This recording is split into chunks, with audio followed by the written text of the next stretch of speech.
Well, right now it appears Governor Mills can claim a victory with state lawmakers failing to override any of her 8 vetoes on some key issues, including a ban on bump stocks and a farm worker minimum wage. News Center Maine's Caroline LaCour has been tracking those votes and other action at the State House all day. And what's the latest, Caroline?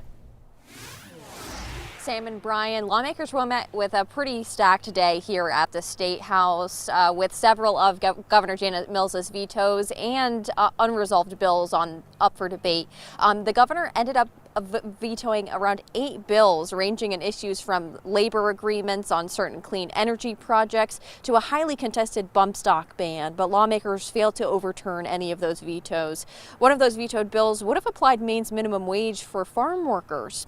Many Democrats in opposition to the governor's vetoes were hopeful some change would happen on both floors, but Republicans stood their ground on supporting the governor's decisions. Our caucus is pretty united on sustaining all these vetoes. They were all bills that we, largely disagreed with. Well, I'm not too optimistic that we'll be overriding any vetoes today, but I think it's important to talk about some of the issues that we're voting on. On top of sifting through vetoes, lawmakers in the Senate were also able to pass several dozens of spending bills that are now headed to the governor's desk. And now this comes after her warnings to lawmakers that some of the spending could push the state's budget to its limit.